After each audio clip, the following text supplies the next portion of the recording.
সাধারণ শিক্ষার্থীদের জরুরি দুইটি চমৎকার উদ্যোগ এবং তাদের এই উদ্যোগ প্রমাণ করে এবং তারা বোঝাতে চাচ্ছেন কার্যত তারা দীর্ঘমেয়াদী লক্ষ্য নিয়ে বা দীর্ঘমেয়াদে তারা আন্দোলন করবেন, চালিয়ে যাবেন এবং যে কোনো সময়ে শিক্ষার্থীরা জেগে উঠতে পারে, আবারও আন্দোলন জমাতে পারে যদি সরকার তাদের দাবির প্রতি সহমর্মিতা না জানায় বা দাবি মেনে না নেয়। সরকার যা বলছে তাতে শিক্ষার্থীদের আস্থা নেই এবং সরকারের সাথে শিক্ষার্থীরা কোনো সমঝোতায় যায়নি, শিক্ষার্থীরা ম্যানেজড হয়নি, সরকারের সাথে এখনও অনেক বিপরীত মুখে বা অনেক দূরত্বে অবস্থান করছে। এটাই শিক্ষার্থীদের সর্বশেষ বিবৃতি প্রমাণ করে। দর্শক, গণমাধ্যমে বিবৃতি দিয়ে সাধারণ শিক্ষার্থীদের প্ল্যাটফর্ম বৈষম্য বিরোধী ছাত্র আন্দোলন তারা তাদের দুইটা এমার্জেন্সি উদ্যোগের কথা জানিয়েছে।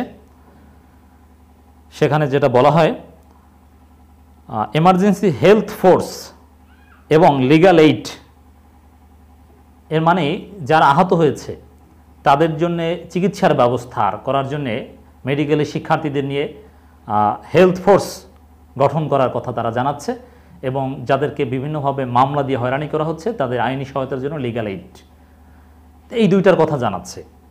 এখন এই দুইটা বিষয় কিন্তু সরকার বলেছে, ওবায়দুল কাদের বলেছেন, মাননীয় আইনমন্ত্রী বলেছেন যে চিকিৎসার দায় সরকার নেবে এবং যারা নিহত হয়েছেন সবার দায় প্রধানমন্ত্রী নেবেন।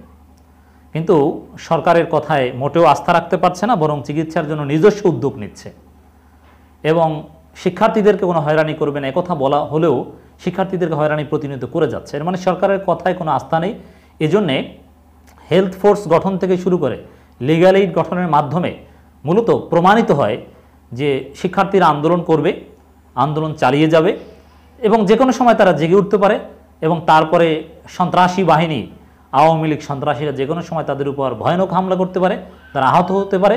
এজন্য তারা এমার্জেন্সি হেলথ ফোর্স গঠন করে রেখেছে যাতে চিকিৎসা দেওয়া যায় এবং সরকার যে শিক্ষার্থীদেরকে দমন করার জন্য মামলা হামলা দিয়ে ভয় দেখাবে এটা তারা বুঝে গিয়েছে, যার ফলে তারা লিগ্যাল এইড গঠন করেছে। তো এগুলো তাদের দীর্ঘমেয়াদে তাদের আন্দোলন যে চলবে তার ইঙ্গিত বলে আমি মনে করি, আমি এভাবেই ব্যাখ্যা করতে চাই। সরকারের চাকরিতে কোটা সংস্কারের দাবিতে শিক্ষার্থীদের আন্দোলনে যারা আহত হয়েছেন তাদের সুচিকিৎসা নিশ্চিতের লক্ষ্যে এমার্জেন্সি হেলথ ফোর্স গঠনের উদ্যোগ নিয়েছে বৈষম্য বিরোধী ছাত্র আন্দোলন। তো সরকার যেটা বলছে, সরকার বলছে চিকিৎসার দায়িত্ব নেবে তারা, অথচ চিকিৎসা করতেই দিচ্ছে না, চিকিৎসার অধিকার থেকে বঞ্চিত করছে।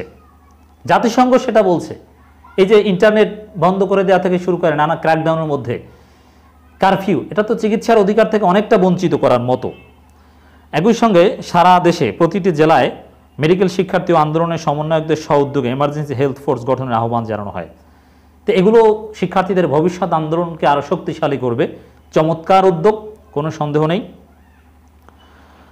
প্রেস বিজ্ঞপ্তি দিয়ে তারা এটা জানায়। বিজ্ঞপ্তিতে উল্লেখ করা হয় ঢাকায় এমার্জেন্সি হেলথ ফোর্সের সমন্বয় করবেন মোহাম্মদ মাহিন সরকার, তার নাম্বার দিয়ে দেওয়া হয়েছে রিফাত রশিদ, এবং সারা দেশে এমার্জেন্সি হেলথ ফোর্সের সমন্বয় করবেন আব্দুল হান্নান মাসুদ।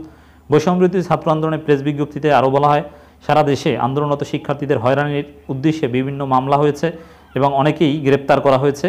আর সরকার বলছে কি যে বিএনপি জামাত গ্রেপ্তার করা হচ্ছে, সন্ত্রাসীদের গ্রেপ্তার করা হচ্ছে, শিক্ষার্থীদের নয়, অথচ শিক্ষার্থীদের গ্রেপ্তার করা হচ্ছে, তাদের নামে মামলা দেওয়া হচ্ছে। বুঝতে পেরেছেন যে শিক্ষার্থীদেরকে সরকার এখনও প্রতিপক্ষ হিসেবে ট্রিট করে কিনা। শিক্ষার্থীদের আইনি সহায়তা দেওয়ার উদ্দেশ্যে লিগ্যাল এইড ফর স্টুডেন্টস গঠনের উদ্যোগ নেওয়া হচ্ছে। লিগ্যাল এইড ফর স্টুডেন্টসের সমন্বয় করবেন আবদুল্লাহ সালেহিন অয়ন। একই সঙ্গে সারা দেশে প্রতিটি জেলায় আইনজীবী, আইনে অধ্যয়নরত শিক্ষার্থী ও সমন্বয়কদের স্ব-উদ্যোগে লিগ্যাল এইড ফর স্টুডেন্টস গঠনের আহ্বান জানানো হয়। এগুলো নিঃসন্দেহে দীর্ঘমেয়াদে তাদের আন্দোলনে সহায়ক হবে। 26 ও 27 জুলাই সারা দেশে আহত ছাত্র জনতার চিকিৎসা নিশ্চিতে এমার্জেন্সি হেলথ ফোর্স আইনি সহায়তা লিগ্যাল এইড ফর স্টুডেন্টসকে জোরালো কার্যক্রম পরিচালনা করার আহ্বান জানানো হয়। এছাড়া শুক্রবার দোয়া অনুষ্ঠিত হয়েছে, আগেই বলেছিল ওরা দোয়া করার কথা আহ্বান জানিয়েছিল, কিন্তু বাংলাদেশের খবর আমরা যেটা জানলাম অধিকাংশ মসজিদের ইমামরা দোয়া করতেও ভয় পেয়েছে এবং তারা অনেকটা বিটিভির মতো। আর এখন তো বাংলাদেশ সব ইলেকট্রনিক মিডিয়া বিটিভি হয়ে গিয়েছে, মানে সরকার যা শিখিয়ে দেয় সরকারের মতামত ছাড়া কোনো নিউজ প্রচার করতে পারে না। মসজিদগুলো এখন অনেকটা বিটিভি মার্কা। জাতীয় মসজিদ তো পুরোপুরি এমনিতেই সরকারের নিয়ন্ত্রণে, বিভিন্নভাবে ইমামদেরকে ভয় দেখিয়ে তাদের কণ্ঠরোধ করা হয়েছে। সর্বশেষ এই ক্র্যাকডাউনের পরে যে শুক্রবার, এই শুক্রবারে তেমন দোয়া করতে অনেকেই ভয় পেয়েছে, কিন্তু তার আগের শুক্রবারে মানে 6 জন নিহত হওয়ার পরে কিন্তু মসজিদে ইমামরা যথেষ্ট কথা বলেছিল, দোয়া করেছিল, কিন্তু সরকার সর্বশেষ সেই রাস্তাও অনেকটা বন্ধ করে দিয়েছে। যাই হোক দর্শক, শিক্ষার্থীরা যে দীর্ঘমেয়াদী আন্দোলন করবে, বিজয় ছিনিয়ে যে তারা আনবে, এজন্য নানান উদ্যোগ তারা নিচ্ছে, চমৎকার উদ্যোগ নিচ্ছে। শিক্ষার্থীদের বিজয় অনিবার্য। ওরা যে সাহসী, ওদেরকে যে কেউ থামাতে পারবে না, ওদের প্রেস বিজ্ঞপ্তিগুলো দেখলে বারবার সেটা স্পষ্টতই বোঝা যায়।